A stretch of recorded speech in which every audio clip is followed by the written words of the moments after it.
Om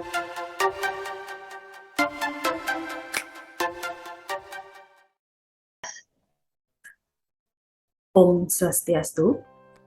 Perkenalkan, nama saya Krisna Kurniari. Saya adalah dosen di Program Studi Teknik Sipil, Fakultas Teknik Universitas Mahasaraswati, Denpasar. Salah satu mata kuliah yang saya ampu adalah mata kuliah Teknik Pantai. Mata kuliah Teknik Pantai memiliki beban 2 SKS, di mana mata kuliah ini akan mengajarkan analisis proses hidrodinamika yang terjadi di pantai yang meliputi pergerakan gelombang, arus, pasang surut, serta pengaruhnya terhadap lingkungan di sekitar pantai. Adapun capaian pembelajaran pada mata kuliah ini adalah capaian pembelajaran prodi yang dibebankan pada mata. Adapun capaian pembelajaran mata kuliah atau CPMK ada 4 pada mata kuliah ini.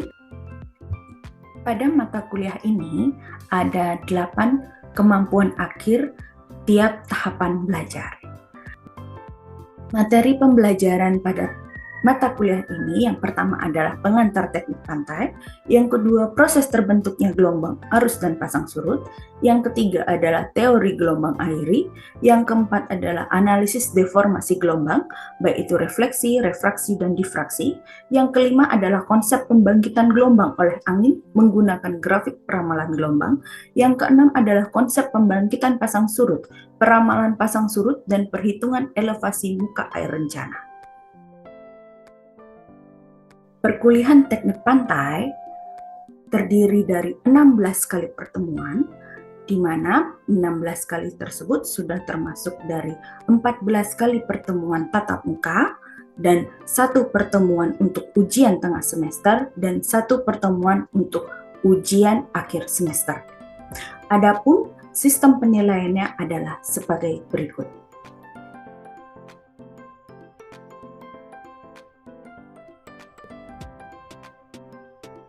Demikianlah penjelasan singkat saya terkait mata kuliah yang saya ampu, yaitu mata kuliah teknik pantai. Berikutnya, saya akan menampilkan video pelaksanaan pembelajaran mata kuliah teknik pantai, di mana proses pembelajarannya adalah secara daring menggunakan aplikasi Zoom. Video menampilkan rekaman proses pembelajaran saat pertemuan kedua mata kuliah teknik pantai, yakni pada sub pembelajaran pengertian gelombang, arus, dan pasang surut. Demikian dari saya, selamat menyaksikan. Selamat malam semuanya. Selamat malam. Malam, Bu. Malam, Bu. Oke, ini pertemuan kita yang kedua ya di mata kuliah teknik pantai. Jadi hari ini kita ketemu lagi dalam sub pembahasan yang berbeda.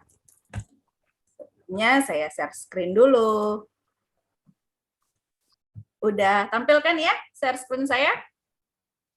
Sudah, Bu. Sudah, Bu. Udah.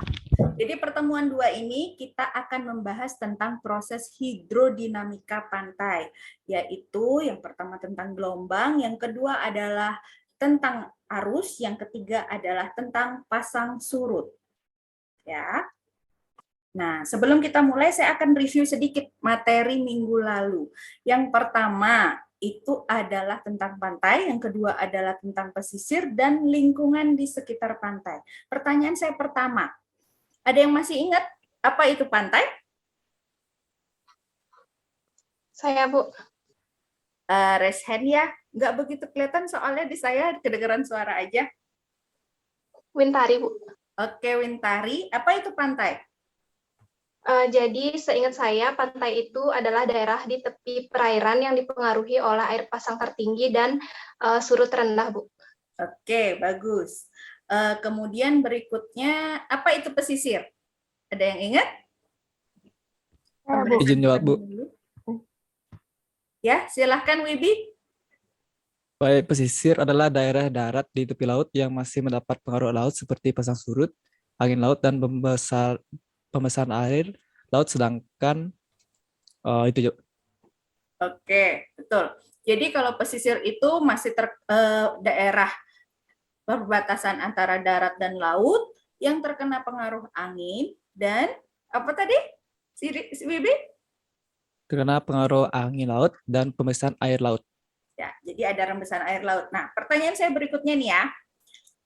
Itu pantai sama pesisir kan sama-sama terpengaruh pasang surut juga. Nah, yang mana lebih luas? Pantai atau pesisir? Pantai, Bu. Wintari bilang pantai. Aduh, ya ada yang setuju nggak dengan Wintari? Pantai atau pesisir? Pantai, Bu. Pantai. Tadi pantai itu kan yang dipengaruhi pasang tertinggi dan surut terendah. Tapi kalau pesisir dia selain pasang surut, ada angin juga. Angin laut. Terus ada pengaruh dari rembesan air. Yang mana lebih luas cakupannya? Pantai atau pesisir? Pesisir, Bu. Pesisir. Gimana, Sri? Pesisir. Bu. Oke. Kalau Evi gimana? Pesisir apa pantai? Pesisir, Bu. Kalau Rosita? Pesisir, Bu. Oke. Jadi yang benar itu adalah pesisir ya, karena pesisir itu cakupannya jauh lebih luas. Di pesisir itu kita bisa bertemu dengan pantai, bisa bertemu dengan karang dan lain sebagainya. Oke, saya akan lanjut langsung ke materi berikutnya, yaitu materi minggu ini. Pertemuan kali ini itu tentang pengertian gelombang, arus dan pasut atau pasang surut. Saya akan nyebutnya pasut supaya lebih mudah ya. Terus yang kedua itu adalah apa saja yang bisa membangkitkan gelombang. Yang ketiga adalah akibat yang ditimbulkan dari gelombang.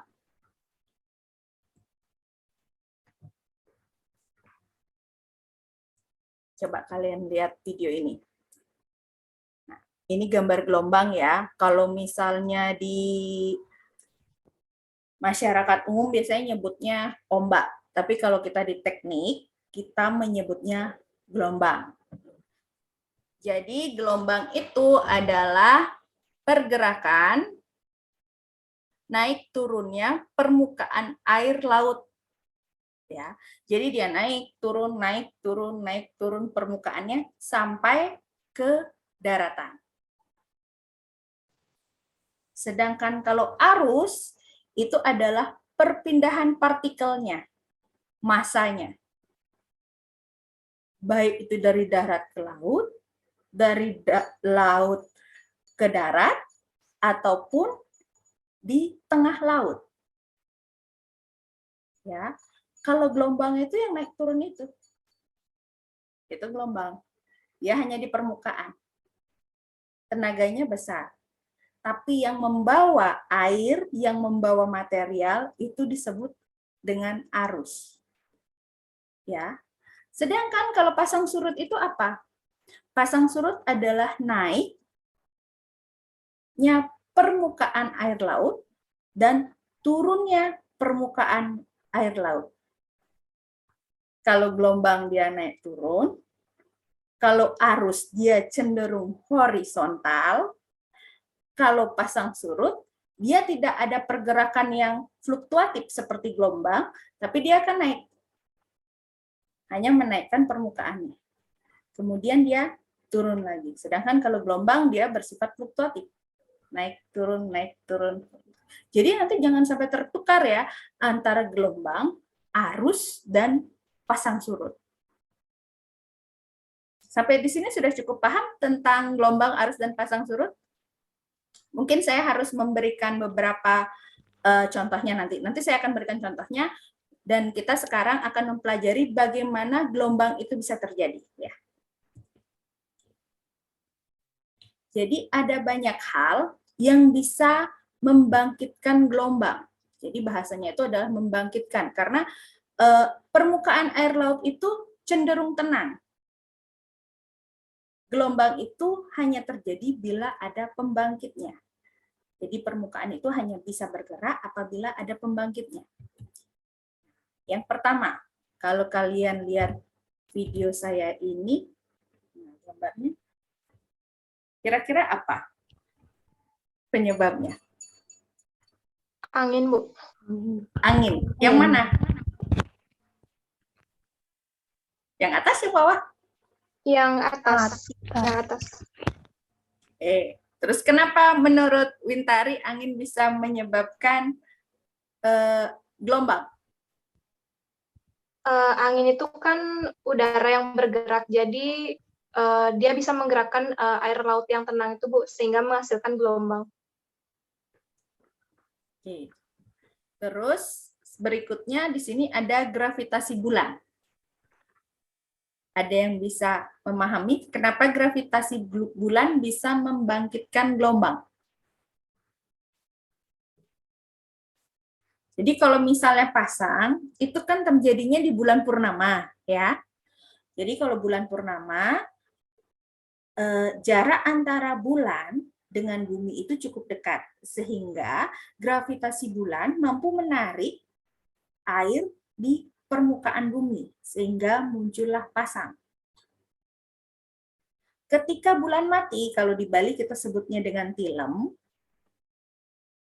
ya, itu jarak bumi ke bulan cenderung jauh. Sehingga gravitasi di bulan tidak mempengaruhi tinggi permukaan air. Maka dari itu, air di laut dan di tempat lainnya, seperti di danau dan lain sebagainya, itu akan surut. Surutnya itu dan pasangnya itu dipengaruhi oleh gravitasi bulan. Apa hubungannya dengan pembangkit gelombang?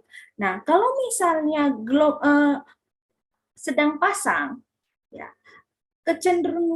kecenderungan gelombang itu akan lebih besar daripada kondisi dia surut. Kalau surut kan dia lebih pendek nih. Ketika ada pergerakan, ya pergerakan kecil, dia nggak akan terlalu besar.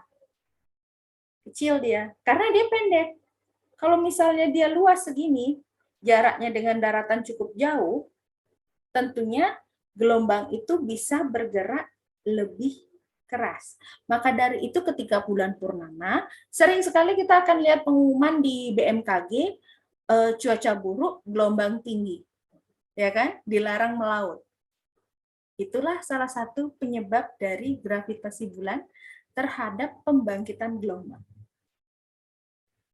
Berikutnya, kita punya kapal.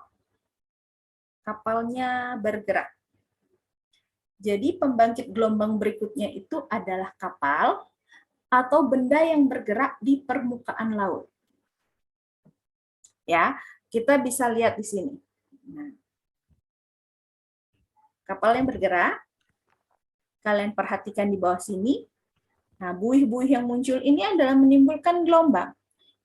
Ya, ini akibat mesin kapal. Nah, bagian yang sebelah kiri kapal ini itu juga menimbulkan gelombang kan? Karena dia bergerak, ada kapal yang bergerak. Benda atau kapal yang bergerak di permukaan laut dapat juga menimbulkan gelombang. Besar kecilnya tergantung pergerakan kapal itu.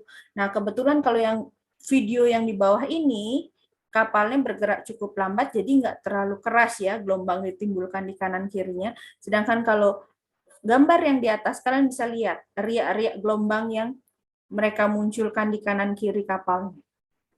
Cukup besar, berarti kecepatannya cukup tinggi dan kapalnya cukup besar. Maka dari itu kalau kayak kita diam-diam di pelabuhan atau para nelayan-nelayan yang sedang ada di tengah laut, mereka akan menghindari kapal-kapal besar. Menjaga jarak. Karena apa? Jaraknya kalau jaraknya terlalu dekat, ya, mereka bisa terhempas oleh gelombang yang ditimbulkan oleh kapal besar itu. Itu fungsinya jaga jarak. Ya, nah besok kalau misalnya kalian pengen mancing gitu atau misalnya punya rezeki beli kapal, ya beli yang besar, jangan beli yang kecil supaya nggak nanti dilewati kapal besar kalian tenggelam.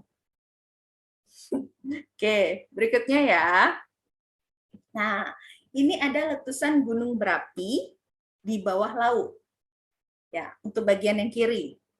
Jadi sebenarnya yang menimbulkan gelombang itu enggak cuman angin, enggak cuma pergerakan-pergerakan di permukaan laut, tapi ada juga di bawah laut. Kalau misalnya ada letusan gunung berapi di bawah laut, ya, itu seperti gambar sebelah kiri kita bisa lihat di sini. Letusan ini, nah, bongkahan-bongkahan ini yang meledak menimbulkan cipratan seperti ini. Nah, ini bisa menimbulkan gelombang kanan kiri karena ledakannya. Kalian bisa nanti cek di YouTube, saya akan kasih linknya, saya akan bagikan di Google Classroom, bagaimana ledakan gunung-gunung bawah laut yang sempat terekam sepanjang era 2020 ini. Itu tadi yang sebelah kiri disebabkan oleh gunung berapi di bawah laut. Nah, enggak cuma yang di bawah laut, tapi gunung berapi yang ada di daratan juga cukup berbahaya. Contoh, ini yang sebelah kanan. Ya, ketika gunungnya meletus, ya, runtuhan yang jatuh ini bisa menimbulkan gelombang. Kan ini jatuh, pluk, terus dia akan menimbulkan gelombang, naik ke sini. Kenapa dia bisa naik? Karena tertekan oleh batu yang di sini. Hukum fisika. Aksi reaksi. Jadi dapat runtuhan, dia akan langsung naik di sini. Jadi bongkahan gunung yang runtuh saat letusan gunung berapi itu bisa menyebabkan timbulnya gelombang. Karena apa? Kita kembali ke hukum fisika, aksi reaksi. Jadi bongkahan yang runtuh masuk sehingga genangan airnya akan naik. Ya, ketika dia terpukul, dia akan naik, menimbulkan gelombang. Nah, gelombangnya ini cukup berbahaya. Beberapa bisa menimbulkan gelombang tsunami kalau misalnya runtuhannya ternyata cukup besar, ya. Oke. Nah, kalau kita, ini berikutnya, kalau kita bicara tentang lempeng Eurasia, lempeng Indo-Australia, lempeng Filipina, lempeng Pasifik. Nah, kebetulan kalau di Indonesia itu dilewati oleh dua lempeng ya, yaitu lempeng Indo-Australia dan lempeng Eurasia. Itulah yang menyebabkan di Indonesia sering sekali terjadi gempa. Karena kita ada di patahan dua lempeng, ya. Kadang dia gerak ke kiri, gerak ke kanan, ke atas, ke bawah, itu bersifat dinamis, ya, sering bergerak, sehingga kita sering terkena gempa. Gempa ini juga dapat membangkitkan gelombang. Ya, gimana caranya dia membangkitkan gelombang? Ketika dia turun, ini dia. Jadi yang dibangkitkan itu adalah bisa berupa gelombang tsunami. Kalau paling besarnya sih ya, kalau misalnya ini ada beberapa yang tidak menimbulkan tsunami. Kita sih nggak berharap adanya gelombang tsunami, tapi ada beberapa gempa yang menghasilkan tsunami. Ini seperti foto yang ada di Jepang, kalau yang di bawah ini adalah yang di Aceh. Ya, dia itu terjadinya lempengnya seperti ini. Jadi lempengnya ketemu, ada pergerakan sedikit, dia turun, sehingga air masuk ke bawah sini, tapi lempeng itu biasanya akan kembali lagi ke posisi semula. Kembalinya inilah yang menyebabkan adanya lendutan. Ya, lendutan ini mengakibatkan naiknya permukaan air laut. Jadi dia ketarik, pertama dia ditarik karena di sini berlubang, dia ketarik, masuk ke dalam lubang yang timbulkan, kemudian dia kembali lagi sehingga dia terhempas. Energi dari tsunami ini sangat besar. Tingginya bisa mencapai lebih dari 20 meter. Tinggi gelombangnya. Ya. Pergerakan energinya dia kalau misalnya kayak gelombang itu kan dia cuma di atas permukaan laut. Ya, kalau gelombang biasa. Kalau arus dia kan hanya membawa air, membawa material kecil-kecil seperti pasir dan lain sebagainya. Kalau dia gelombang tsunami, energinya besar karena dia menarik seluruh massa yang ada di pinggir laut. Dia tarik ke tengah laut, yang di tengah laut juga dia tarik, kemudian dia hempaskan lagi ke daratan. Itu yang menyebabkan dia sangat berbahaya karena energinya sangat besar. Oke. Kemudian ada lagi ini, akibat dari gelombang.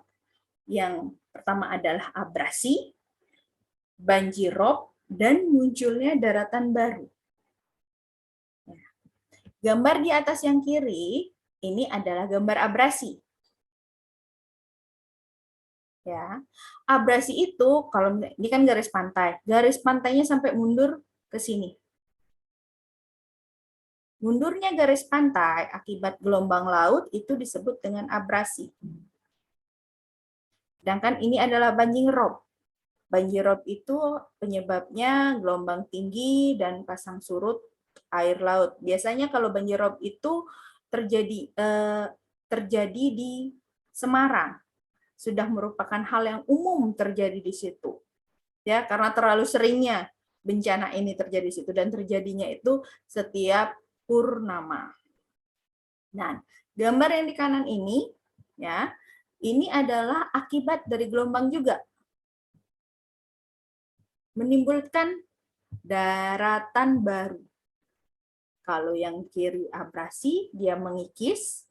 Kalau yang kanan, dia menimbulkan daratan baru. Gimana caranya mereka menimbulkan daratan baru? Pergerakan gelombang dibarengi dengan arus, mereka membawa material. Ya, kalau mereka bertemu, kalau di tengah laut itu ada banyak hal yang terjadi. Jadi gelombang itu nggak selalu dia jalannya di darat. Kalau dia posisinya di tengah laut, dia tergantung dengan seperti penyebabnya tadi adalah hembusan angin. Ya, jadi ada angin yang ke kanan, ada angin yang ke kiri, sehingga ada beberapa gelombang yang bertemu di tengah, membawa beberapa material. Ya, dan kebetulan ada beberapa penghalang, jadi mereka terkumpul, menimbulkan daratan baru. Oke, itu tadi penjelasan singkat saya tentang pengertian gelombang, arus, pasang surut, beserta dengan penyebabnya dan akibat yang ditimbulkan. Ya, sekarang saya mau ngecek dulu kemampuan kalian. Bisa terserap nggak materi saya tadi? Oke. Sudah tampil, sudah berubah kan share screen saya? Sudah, Bu. Sudah ya. Oke. Ini saya punya ada kotak huruf-huruf ya. Di sini ada penyebabnya gelombang, ada akibatnya juga. Ya, kalian cari. Nah, kalau yang sebelah bisa kalian sebutkan misalnya kayak di baris ketiga, berarti di posisinya di sini, atau enggak di baris ke kanan, baris kedua dari bawah, atau mungkin kolom terakhir. Ada yang sudah menemukan? Saya, Bu. Ya, Bintari silahkan. Dari baris ketiga dari bawah, Dari kolom bawah. kedua. 1, 2, 3 di sini. Terus kolom kedua. Katanya apa? Banjir, Bu. Oke, banjir. Banjir ini merupakan penyebab atau akibat? Akibat, Bu. Akibat dari hidrodinamika pantai ya. Oke, berikutnya. Ada yang ketemu lagi? Saya, Bu. Evi, ya Evi, silakan.